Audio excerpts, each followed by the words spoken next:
Here I am. I have half an hour with Rabbi Dr. Eliezer Brut. He sent me a few interesting topics that we could discuss as we begin Maseches Rosh Hashanah. Rabbi Brut, Rabbi Dr. Brut, how are you today? Baruch Hashem. Okay. Why don't we start with Rav Zevin's intro to the different topics that are going to be learned in Maseches Rosh Hashanah. Okay. So while I was looking around about this Masechet Rosh Hashanah, I came across Rav Zevin has in a book review that Rav Zevin wrote about a sefer that I hope to get to.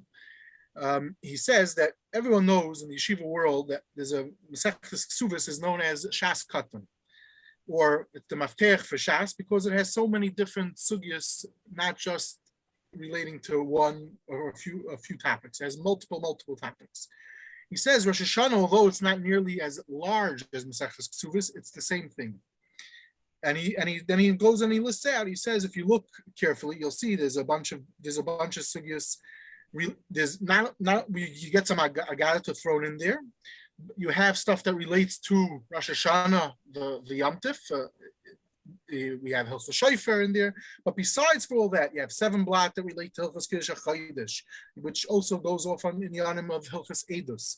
You have other aspects of Baal Tacher, sugyas that relate to Maestros, Karbanos, Tzedakah, even stuff related to Shvius, and he lists out everything about it, and that's what makes this Masechta very Geschmack and Masechta, because you're being exposed to a lot of different things, that it's not just straight up 1 or 2 topics of let's say in Beitza, which was just finished, is mostly Muktzah or Hilchos Yom Tif.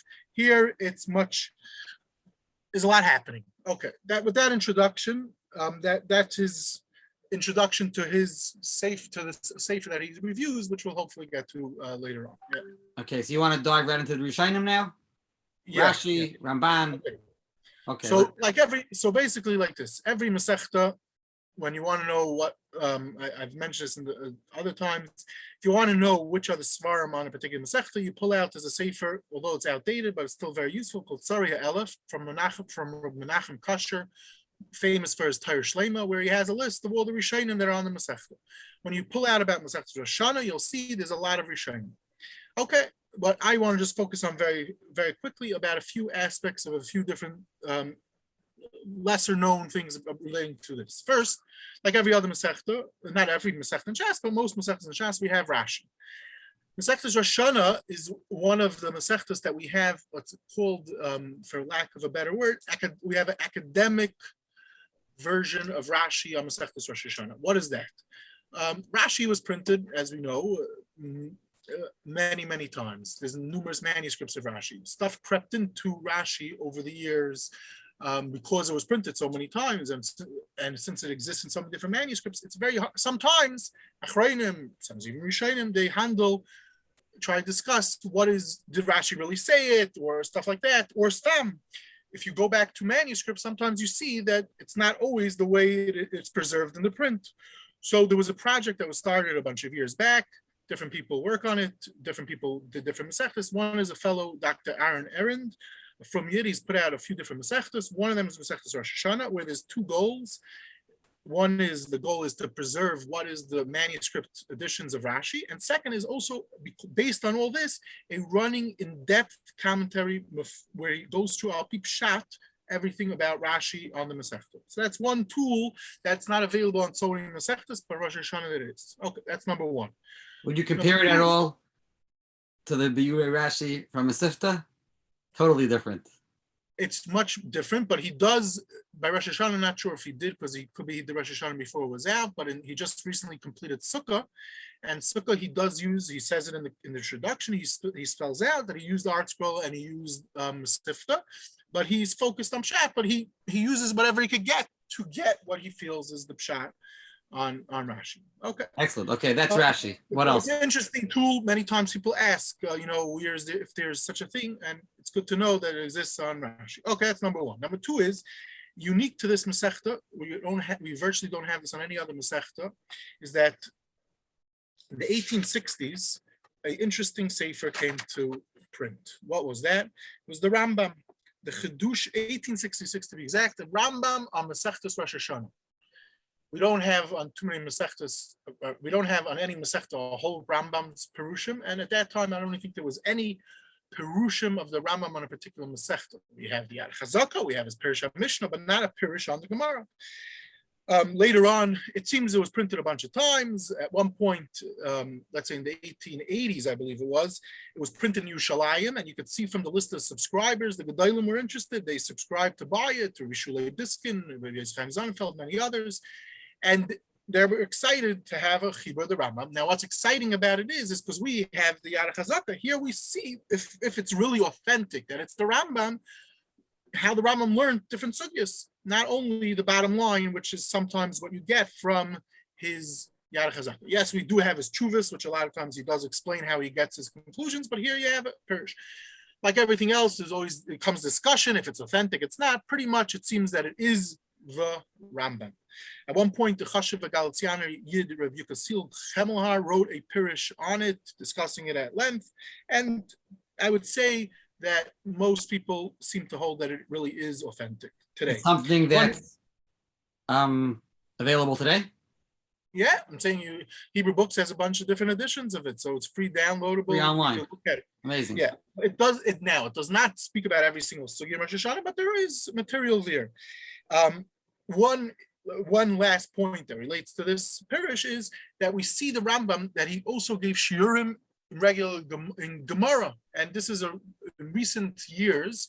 There's been discoveries of manuscript material in the Geniza, the Cairo Geniza, and other places, which shows the Rambam. We have shiurim, so to speak, of the Rambam, his shiur. As a matter of fact, a fellow from Kail in Panovich, just mamish right before Sukkot, it came out.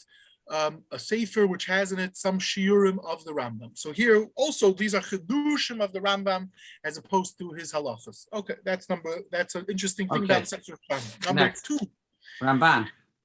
there's so when you look at the list, you'll see today we're very spoiled. You go to any local based medrash and you'll see there's a Ritva Rajra Ramban on the Masechta. Okay, but it wasn't always like that. For example, the Ramban was printed once in 1791 for the first time. Up till then, they never had it. We say, no, Achronim had the Ramban until 1791. Now, okay, but when you learn it, it's very important. But he was quoted, right? Another Svarim prior. We have the Melchamas. But we don't have the Chedush Ramban, which also a lot of times is new material and very important material. No, but even besides the Melchamas, wasn't he quoted in other Rishonim, maybe the Ritva and others? Yeah. But as we're going to see that the Rajra and Ritva also weren't available at the time. So I'm just going in order of them. Okay. So the Ramban, there was another Chibur, which is first printed in 1868, a fascinating Chibur. It's known as the Drasha of the Ramban to Rosh Hashanah. Incredible discovery. Today it's available in multiple works. The most critical, the best edition is from Rav Katzenellenbogen. He was, I think, the son-in-law of Rav Moshe Hirschler, and the Hirschler Rambans, as it's called. It's with an extensive beer. And this drasha has Agadita material on Masechtas Rosh Hashanah, relating to the Chag Rosh Hashanah, and plenty of halachic material relating to Shofar. So, how long is this drasha, and how's it broken up? So it's very interesting you asked that question, because this is a very long drasha. How in the world one second, where did he say this drasha? In a nutshell, is that after Seif Yom of the Ramban, after he had the famous debate, he left Spain. In the 18th, it sounds like it's in the 1267 he gets to Eretz Yisrael. He dies pretty much, we're assuming, at 1270. So somewhere in those last 3 years in Akko, in Eretz Yisrael, there was some type of a Jewish community there. There were other Rishonim we know about, and he gave this drasha. And this drasha is fascinating. There's unbelievable material in here. However, as time is short, there's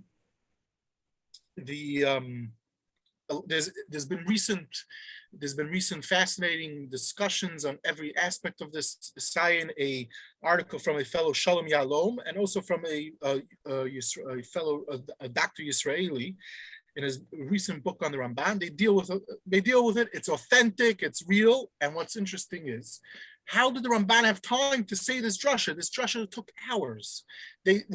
So someone, I once heard someone say, it must be that they didn't daven, as their davenings weren't as long as our davenings in many kehillos today.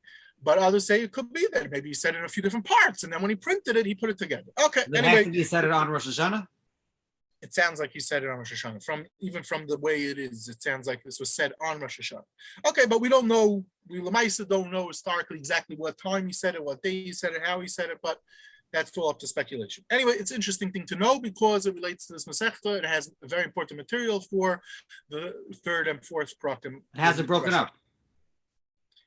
The question is how it's broken up is really the printers decide to break it up to make it user friendly. But it's a very geschmacka sefer on Rosh Hashanah Bechlal, but it's not a light sefer. It's the Ramban. So obviously there's Kabbalah in there also, and whatever. Okay. Next is the Rashba. So the Rashba also, the first time the Rashba was printed was way back in the forget what was the exact year. Hold on, 1720. Oh, so yeah, 1720 is the first time the Rashba was printed on Masechtas Rosh Hashanah. Then it's not printed for a very long time. Turns out that even when it was printed in 1720, now we know it was a short version of the Rashba. It wasn't complete. So even if someone did have that 1720 version, which most people did not, it was not complete. Only about 25, 35 years ago did they first discover a much more complete version of the Rashba, and then a few years later, more and more and more. And if you buy the Meister of Cook edition of the Rashba today, you now will have a massive chibur on the Masechta with excellent footnotes. It must be pointed out from Professor or Harav Dimitrovsky. Okay. Next, the last Rishon to discuss relating in this group is the Ritva. The Ritva is first printed in 1858. So it comes out from all this that, for the most part, from the time of the printing press until very late, they didn't have the Rishonim. It wasn't so accessible, and even sometimes when they were, it wasn't. Even if, let's say I'm saying 1720 the Rashba, they didn't have it. So if you wanted to learn Masechta Rosh Hashanah in those days, it was pretty hard. One last Rishon to mention, because it's unique to this Masechta, is a chibur from the Rashbat, who wrote the Chuvas Tajba. It's famous. In 1744, it's printed on Rosh Hashanah, but it's pretty much not known. But it's a beautiful, useful chibur. But it's not as extensive, let's say, as the Rashba. But again, it has valuable material to know about these Rishonim on the Masechta. There are others. I'm just mentioning some highlights because these have interesting things about them. So that's why I chose to talk about them. Obviously, there's the Meiri, etc. Okay, now let's move into as time goes. We have the regular Achronim, right? You have Pnei Yeshua and the Aruch LaNer and the Sfas Emes. So like a lot of Moed Masechtas, you have such as the Pnei Yeshua, you have the Aruch LaNer, you have the Sfas Emes. These are all great. Some Sefer, Kiva Eger. Yeah. You have all these Achronim and many more that today in different kvatzim that put out different things, they find another few blot from him, another few blot. All are useful, all are great.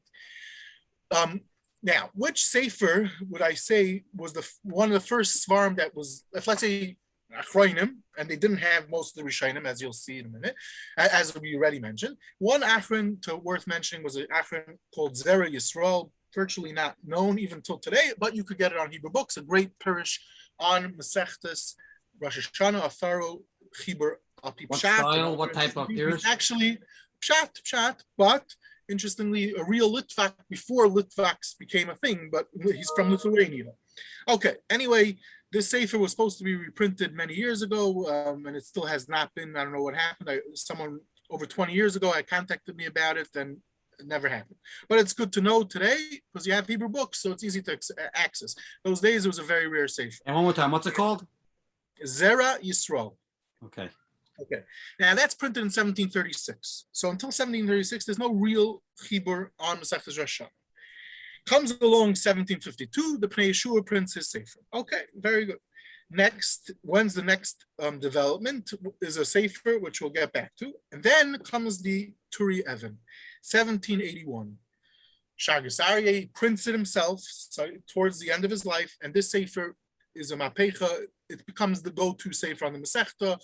Unbelievable chibur in Amkus and everything. And of course, today we have this massive work from a fellow in Lakewood, hundreds of pages with thousands of footnotes to be Dairish every tag of the Sefer. It's almost an 800-page version from Mechon Shagas Aryeh in Lakewood. This is from Rabbi Chaim Weissman, right? Yes. Very interesting. He contacted me by Yuma, he had his Teres Yuma that he sent me. But he hasn't reached out about the Tori Evans. Anyway, it's a beautiful job. Is it available?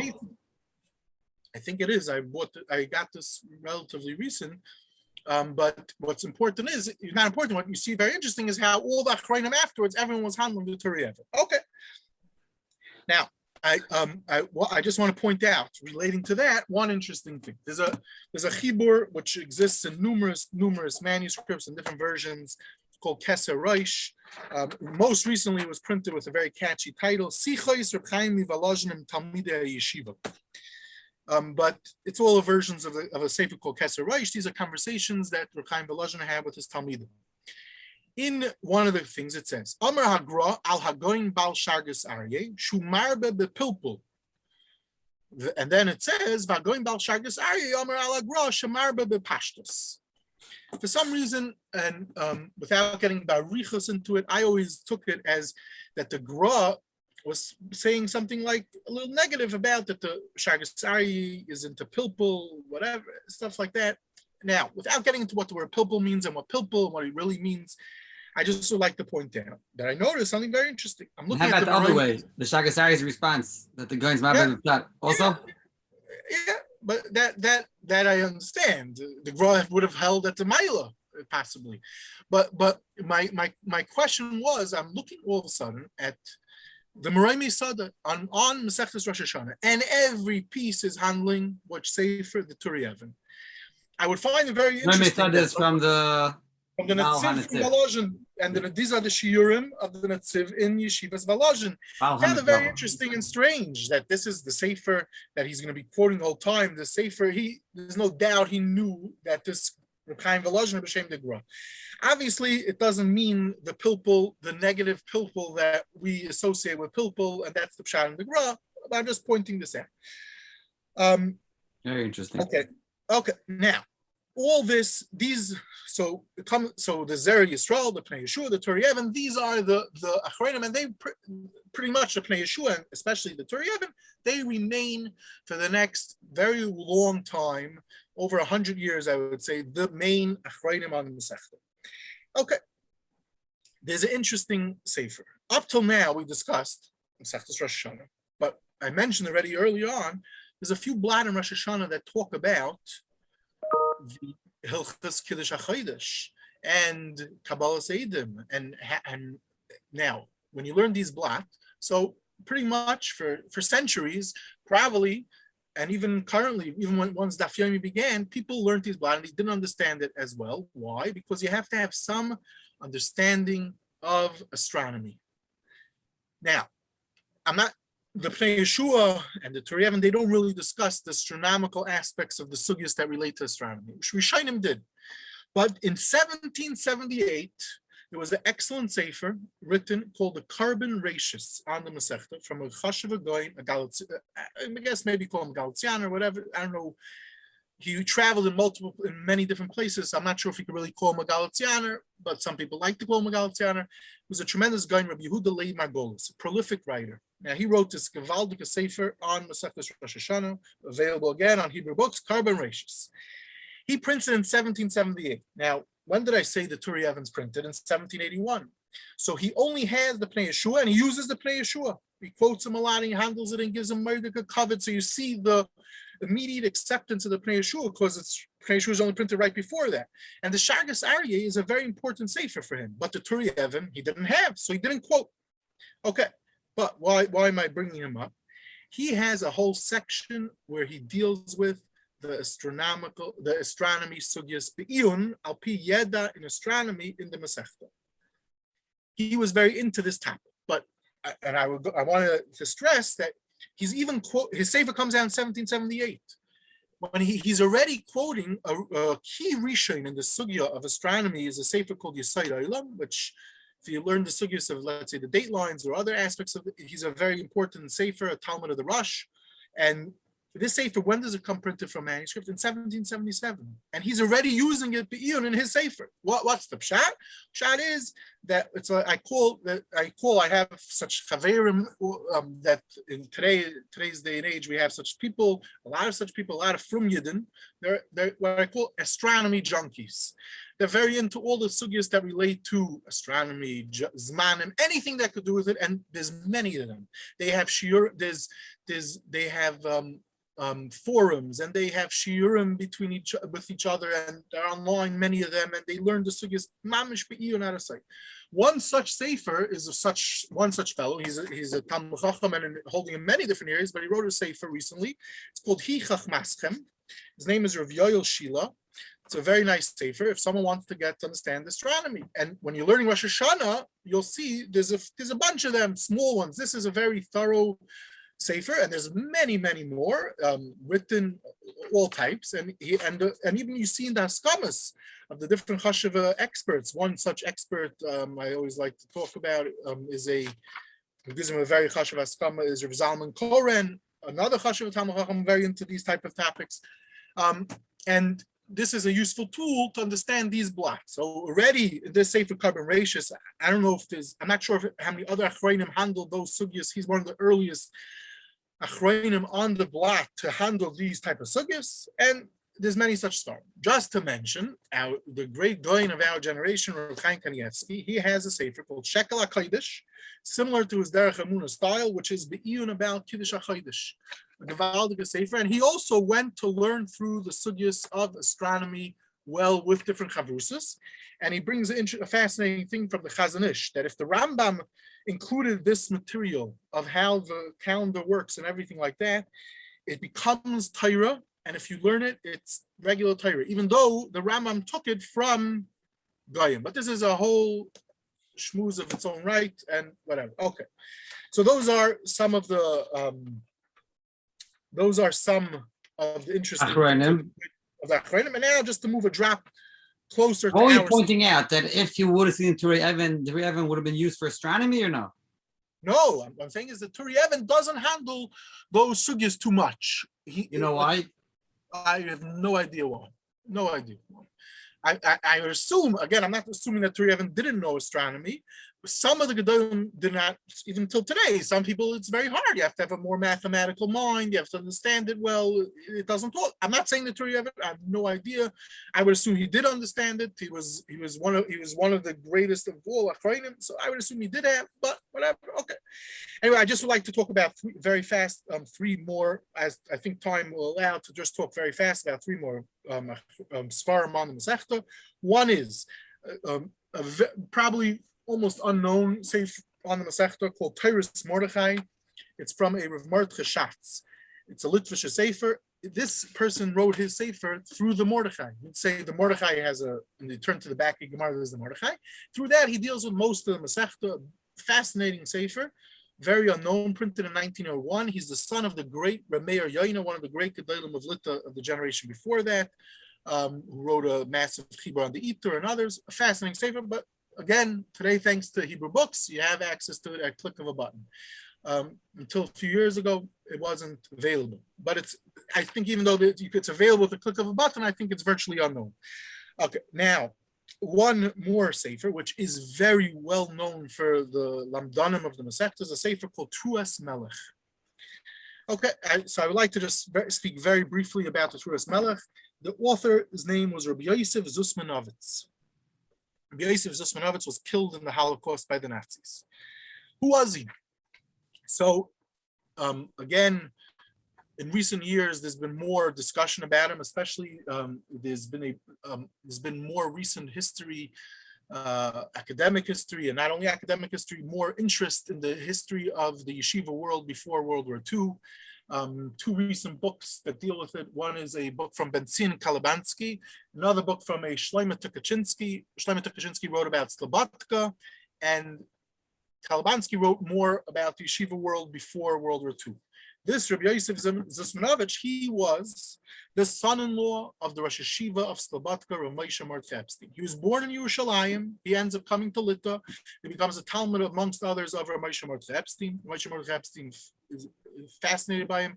He takes him as his son-in-law, and he has a following in Yeshiva Slobodka. He wanted him to become his successor, but that didn't go over well. Politics dealt with in these books.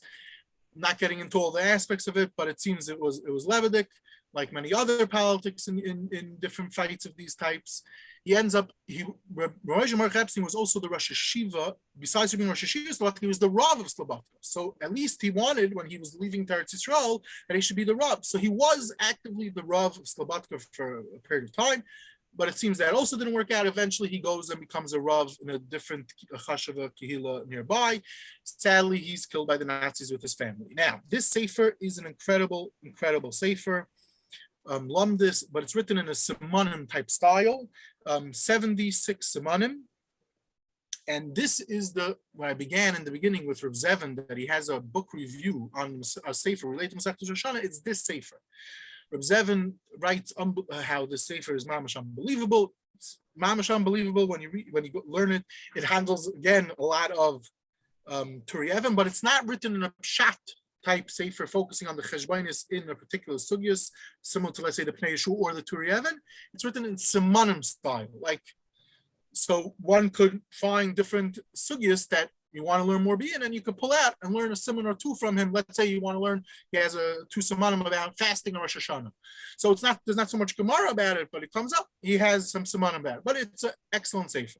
Rezevin already points out, just to mention very one Zaitika thing, side point with the Sefer, somehow in the Sefer, he starts talking about if you're allowed to go back to Spain. There's a famous thing, if there's a chayrim to go back to Spain after the Gerush. Somehow it comes up in a piece of Rev Zusmanovich and about it.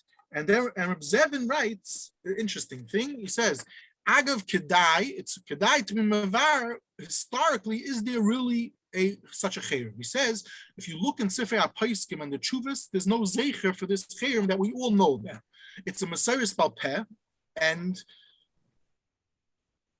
it requires clarification. This, just to mention, to throw it out there, a friend of mine got very fascinated by this topic, and he ended up researching it, wrote a series of articles about it, and a Yerushalmi friend of mine named Rabbi Yechiel Goldover, and we ended up publishing a whole sefer of his on the topic about going back to Spain, if there's such a chayrim, etc. What was his name again? Somehow comes from a footnote. What was his name again? Rabbi Yechiel Goldover, and the sefer is called Kunditan. Interesting name. Obviously, when you see the name Kunditan, the Svarim story, you're not necessarily going to pick it up because what in the world does that sefer even mean? But it happens to have two historical sugyas. One of them is the story of going back to Spain. Okay. Hold on one more second. To the Sridei Eish, who knew him, who was a Talmud Muvak by Moshe Mordechai Epstein, writes about him also amazing things, and he was, it seems, a great guy. Okay, now just to be Messiah with one last sefer, because today there's many Heintige Sfarim on the Masechta. I'm just going to mention one. It's called Zichron Trua. It's written by Rabbi Yitzchak Shilat. Rabbi Yitzchak Shilat is famous for being an expert in the Rambam Sfarim, in the manuscripts of the Rambam. He printed Alpi manuscript, the whole Yad Chazaka, the Igros of the Rambam, and many other works. So one of the Sfarim he put out is a Iyun intense sefer, 700-800 pages on the third parak of the Masechta, the Iyun of the Hilchos Shofar, all the Rishonim. And to end with an anecdote relating to this, he says that he was working on the sefer in the 70s, and he had a shvera. He was trying very hard to understand. He's a Mizrahi Rosh Hashiva, and at that time I'm not sure if he was Rosh Hashiva or he was Tam learning, and he came across the Chazon Ish and Sugyas in Hilchos Shofar that he couldn't understand. So he schlepped down to Bnei Brak. Those days it wasn't like today, it's so easy to go. He went down to Bnei Brak, and for him it's a different world. He's a different person he's from the Mizrahi world, to go to Bnei Brak in the 70s. And he went to the famous Letterman Shul, and he wants to know who could he speak to about the Chazon Ish. He told him there's a Yid, Rabbi Gedalia Nadel, one of the great Gedolei Talmidim of the Chazon Ish, and he goes and they become very close. He becomes a Talmud of this Gedalia Nadel, and it all started from to understand Havana in the Chazon Ish Shita on the Mizrach. Anyway, this is some of the highlights of some of the. Before he wrote the sefer, or after he wrote the sefer? It's while he was working on the sefer. While he was writing the sefer. Very interesting. Anyway, okay. The sefer has been reprinted a few times. It's called Zichron Trua. Okay. Akopanim, that's to sum up in a nutshell, Beautiful. some of the interesting things. Thank you very much for this. We'll have to do this again. I'm sure there's plenty more to talk about. So maybe the next Masechta. They're coming up. They're coming up quickly. Maybe stop preparing now for the next one. Oh, okay. Let's say the Gemara.